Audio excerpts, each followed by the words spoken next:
Thanks very much, Vikas. I'm hoping that the slides will sort themselves out in a moment. And do I need to check whether people can see it online, or are we okay online as well? We're okay online, great.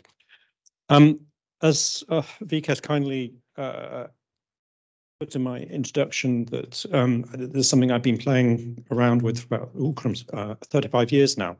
So hopefully things, I think, are changing dramatically, and certainly I've seen a change both the industry landscape and actually a whole range of other aspects over the last 5 or 10 years. And it's certainly really encouraging to see Big Pharma moving back into an area which we left somewhat a while ago. What I've been asked to do is talk about the levers and how we actually might go about moving things forward quickly. And therefore, to do that, I think we also need to think about what we tried to do in the past and what did or didn't work. So this is a timeline that just gives you a little bit more detail from the one that I showed yesterday on behalf of Corinne, which really just shows that back in the 1950s and 1960s, there was a sort of golden age in neuropsychopharmacology, certainly on the chemistry side. And coming out of the Second World War, a number of chemical moieties came up, which really opened up psychiatric research. And actually, if you go back and look at the pattern of the way that clinical delivery happened over that period of time, you got the real change from locking people up in asylums and padded cells and moving psychiatry out into the community. And it was the availability of these molecules which in part made that happen. But we also need to be very aware that when we actually developed those molecules, most of them, we hadn't got the foggiest idea actually how they worked. It was through very careful and clever clinical observation that most of these molecules made it to market. And at least one molecule there was at one point directed at psychosis and ended up treating depression. Another one was thought to be working on histamine, but was actually working on serotonin. So it wasn't really rational drug discovery at that point. It was serendipitous, clever work. But we haven't really managed to do anything since. But we have tried to do things sometimes, which I'll come back to in a moment. But we do seem to have perhaps got ourselves locked into a self-perpetuating cycle. That if we think about our discipline in terms of the DSM categorizations, then we tend to build tools that enable us to measure what we think we're looking at. And actually, if you think about the way the human brain works, it's very much a pattern generator. And we're very, very good at categorizing things into little boxes. That's actually how we actually get the brain to work. If we did everything free flow, we just wouldn't have the brain power to do it. So this is what I think we're sort of hardwired to do, is to create things that enable us to perpetuate simplicity. But that does mean that if you take DSM and you've got serotonergic molecules, you'll land up with tools that enable you to define those serotonergic molecules into that framework. So maybe we have a little bit of a constraint there. And in order to facilitate that, we not only need to come up with new ideas, but we also need to come up with new tools and endpoints and move those forward. So it's not just whether or not there is a target that my colleagues in chemistry can develop or a preclinical model that we can test something. It's also how do we actually mitigate the clinical risk? And colleagues such as Vikas, who we're having a real problem getting these molecules out of phase 2 into phase 3. So actually what I'm realizing is some of my animations have gone, so I may have to talk through some of my slides. Now, this is a slide I actually just put together quite recently because I was trying to work on some other piece of paper. I remember when I was a PhD student, I got sent off from one of my first American trips to Bethesda to sit along with some extremely senior professors because we were trying to think about matrix and centrics. And actually, if you think, we often put down RDoC and things like this happening in the 2010s, but actually matrix and centrics and the MCCB that we often use in psychiatry for looking at cognition actually comes out of an effort that started around the year 2000, driven out of NIMH, with Steve Marder leading it. And there was 2 really key papers that Carol Tamminger and Mark Geyer published on the pharmacological side, and Keith Netterer and Michael Green on the technical side. It's probably too small for you to read, but I'd like just to read 2 quotes. From the Geyer and Tamminger paper. The first one is, the Matrix is an initiative in the National Institute of Mental Health designed to identify and remedy the barriers to the development and evaluation of drugs targeting specific treatment of cognitive deficits and schizophrenia. So that statement's been out there for nearly 25 years. And that really, in a sense, is a subset of what we're talking about at the moment. And then beneath it, within the special paper in psychopharmacology, there were a series of articles. And again, you probably can't read it from the back, so I read it out. There was a list of targets that they felt were likely to be useful in this area. And we've got D1, dopamine D1, 5-HT1A, 2A, 4, and 6, noradrenaline alpha-2A, NMDA glycine site, cholinergic M1, nicotinic alpha-7, anticholinesterases, and GABA alpha-2.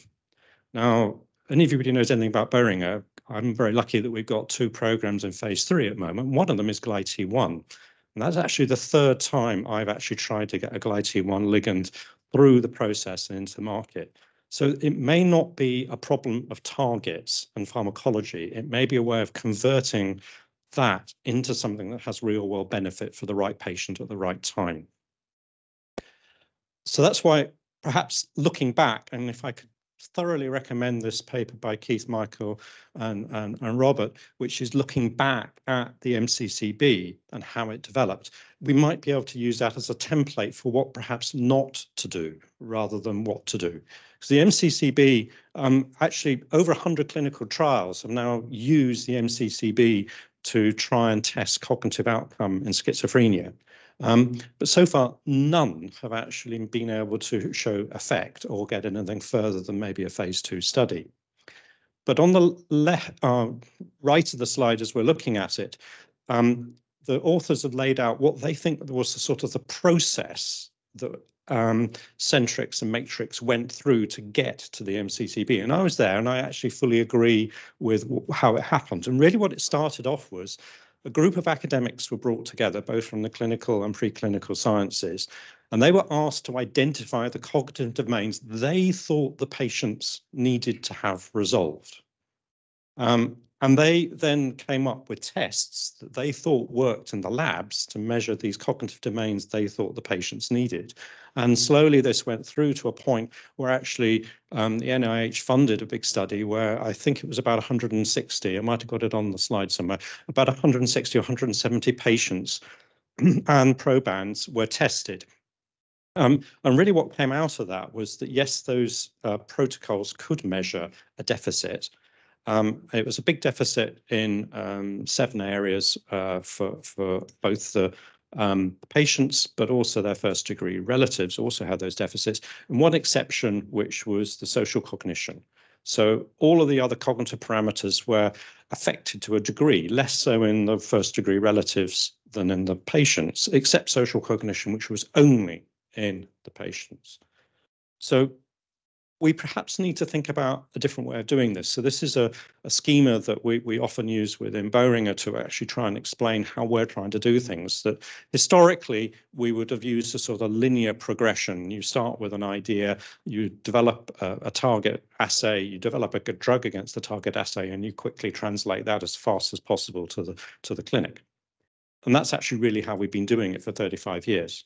But what we've never really thought about was actually what the patient needed or what was wrong with the patient biologically. And that's what I think we probably need to do, because that then enables us to back translate as we move forward. Now, this gives you an idea, again, of how we think now within industry. This is my sort of strategic slide of what I'm working on within the company. And you won't see the word depression, you won't see the word schizophrenia, you won't see the word anxiety. What you will see are rather RDoC-ish domains, but also you'll see above them a specific neurocircuit within that domain. So we need to believe that a patient does need better cognition.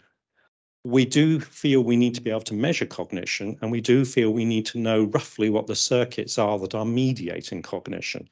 Now, if we can tick all those 3 boxes, then I'm prepared to put it on the strategic plan of something we'll have a go at. I also, the point was, can we actually measure things? We do need to be able to do that. And that's where I think we're in a golden age, which is rapidly improving and getting more exciting as the day goes by. Certainly when I was a graduate student, PET had just sort of begun to crawl out of the chemist's mindset. MRI really didn't exist until I was a postdoc, actually, and then the resolution was about 1 cubic centimeter, which really didn't help us very much. So we did really think of the brain as a black box. So the only way we could play with the brain was because we couldn't go around lesioning humans or injecting drugs into human brains. That's why that huge caucus of animal experimentation developed, and a hugely powerful one, because that enabled us to confirm a lot of the circuitry and whatever. That's where that came from. But now we're in a position that we can measure EEG, maybe even wirelessly in humans. We can do PET imaging, we can do bold MRI imaging, we can do MEG imaging, we can do all sorts of things. We can look at behavioral test batteries, we can build proper databases, as Emmanuel was saying, where we actually collate all the right same information from the same patients. We can think about the proteomics and transcriptomics. We can even begin to analyze things like speech patterns to see whether they're predictive. But more importantly, nearly all of those now have homologous, back translatable capabilities. So if we do find a fantastic bold image that signifies one particular behavioral trait in man, we can take that back and do that in freely moving behaving O2 amperometry in animals on the same behavior. So we're not modeling the human with the animal, we're taking a homologous construct back in, and hopefully that will de-risk. It won't make it easy, but it will be less risky, let's hope. There are obviously, though, things we can't do. I haven't yet found a fluent German-speaking mouse. And where I do my science, it'd have to be speaking in Schwabish anyway, but there we need a special speech translator anyway. And likewise, there are not very many humans that I think would be enabling us to allow us to do optogenetic controlling at the moment. So there are strengths and weaknesses which you can bring them together. Now, there was one component that I don't think we sort of touched on it in little bits and pieces yesterday. But if we think about the analogy with oncology or neurology, to put it very simply, if you've got a solid tumor, it will start off small, and 99.9% of the time, it will either stay the same or get bigger. It won't just fluctuate. It won't go up and down. Likewise, the process that we have in a neurodegenerative disorder, it may go in fits and starts, but the general trajectory is from the neurodegeneration to get worse, and the degree of amyloid load to get worse, and the amount of degeneration to get worse. But in mental health, that's not the case. Measuring somebody on Tuesday in terms of what their emotional capabilities are may be completely different from what you got if you measured them on Thursday after they'd had a row with their partner and whatever. We change on a moment-by-moment basis. Even the way that the brain, the system we're looking at, behaves on a moment-by-moment basis changes at millisecond resolution. So at the moment, hopefully, you're listening to me gabble away, but if the fire alarm went off, your amygdala will kick into action, tell the frontal cortex to shut up, and we would all be getting out of the room pretty quick. So this is a system which is able to change incredibly rapidly. It's also a system that we can make change. If you are feeling incredibly depressed, if you really, really try hard for a little bit of time, you could probably mimic not being depressed. And that doesn't mean that the biology's changed, but we have the power to ameliorate our behavior in some way. So this is something I think we've really got to be careful about when we're thinking about our clinical trials designs and understanding what's going on. The sampling, whether you're taking a blood sample, and I mean, the inflammation, it came up a lot on the inflammation side. I think Carmini mentioned it a couple of times. Is the person in an acute inflammatory state on Tuesday, and that's when I took my blood, or did I wait a week for some reason because there wasn't a syringe available, and I took it a week later, and yes, he was inflamed on the Tuesday, but a week later he maybe wasn't, and therefore you land up with a disconnect between what's going on. So this is something I think we need to be very careful about. Now, I'm going to try and hurry through. So we already had the concept of prisms and hexagons coming up. This is the study that Martine and I have been working on for some time. And just to give you an idea of timelines, this was a concept that came out of an industry consortium in 2014, and 7 drug companies came together. At that time, I was at Lilly, and my predecessor, Bernd Sommer, was leading from Boehringer. And what we wanted to do was do effectively a thought experiment, which was that if we took a group of patients who at a clinical level looked roughly the same, did they have the same biology? So what we asked was we put the call out, and Martin Cass and the Prison Consortium won the bid through a rather torturous process at IMI. So our colleagues at the European Commission are great, but they don't move particularly rapidly. And we won one consortium, and actually what we tried to do is look at Alzheimer's disease, schizophrenia, and healthy controls with respect to social dysfunction. And really the idea there was that we measured everybody exactly the same. And indeed, when the data went to the statisticians didn't know what the diagnosis was. We threw the rule book out just to see whether there were some new rules. And what, amongst others, and I won't go into detail, Martin and others have got much more time and depth to talk about it, was that by using modern technologies, so this is the BHAP, which remotely and passively manages your data on your phone for 42 days. So it's not something you're aware of. It's not an interactive app. But when we actually clustered the data in terms of the phenotype, we did land up with 3 phenotypes. And again, it's rather small, my apologies, but we assumed that when we broke the code, the phenotypes would then match onto the diagnoses. They didn't. So phenotype 1, it's a little tiny histogram, middle of the 3 on the bottom left. Biotype 1, using Carol Taminger's terminology, had actually more healthy controls than patients, but it did have some diagnosed AD patients, and it had a good number of schizophrenics in it. Biotype 2 had roughly the same number of healthy controls, but it had quite a lot of AD patients and a few schizophrenics. And Biotype 3, again, had a lot of healthy controls, but had an even number, roughly, of ADs and schizophrenics. Now, if we had the time, we could go through and explain to you the parameters that were showing those different biotypes, and you would probably recognize that type of person. Are they an introvert? Are they an extrovert? Are they somebody who sort of whizzes around not doing anything, very constructive type person? You would recognize those biotypes. But that really shows that there is something running through this data that wasn't lined up with the diagnoses, because unfortunately I don't have the slide here. What we then did was take those information and took them back into the data sets. And this is where concepts we now are believing is maybe the default mode network and some of the fiber tracts are heavily involved in social control, because we've actually started to look at the data without a DSM lens. So what I'd like to suggest is maybe there are things we need to think about. So back 25 years ago, we asked the experts what we should do. And what I'm suggesting is maybe we actually need to make sure that what we need to do is ask the patient. Now, whether that's actually just asking the patient, what do they need to make their lives better on a daily basis, which is a good start, but also ask the patient in the general sense of what is your biology telling us today. And that then may enable us to link the real world benefit with a measurable clinical change that is also associated with the specific underlying biology.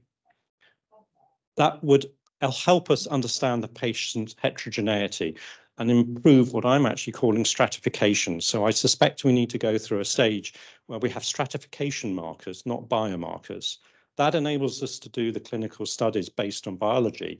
And if those markers then prove predictive or useful, then they get the status of biomarkers. So I would actually set a step as we move forward. If we can keep the external stuff, that then enables us to reverse translate, and that's extremely important. If you start with the patient and you've got a clinical endpoint and you've already validated it, then it makes your phase 2 study a hell of a lot easier because you already know what you're doing. That would enable the more robust clinical trials, and eventually, as I said, enables you to validate the biomarkers. I also haven't really had much time, but I do want to make the point that we've actually got 2 programs in phase 3. One is the GlyT1, the other is a digital therapeutic, which will be a prescription therapeutic to treat negative symptoms. And that's getting some beautiful data coming out. So this is taking the talking therapies and turning it into a 21st, 22nd century capability. I need to hold the microphone closer to my mouth, apparently. My apologies. If we can bring the digital landscape, and now I've overdone it, I suspect, if we bring the digital landscape in, not only does this give us opportunities in the therapeutic space, but it also enables us to do longitudinal assessment, preferably in the real world, and it also enables us to perhaps build up even a different way that psychiatric medicine can be delivered. And I made the point yesterday that actual virtual medicine or telemedicine is becoming significantly part of the landscape. So the way that mental health is delivered in 2035 may be rather different than it is today. And working together, we believe we can collaborate to solve the broad range of these challenges. So I suspect I've gone over, but thank you for your attention. And that's where we got to today.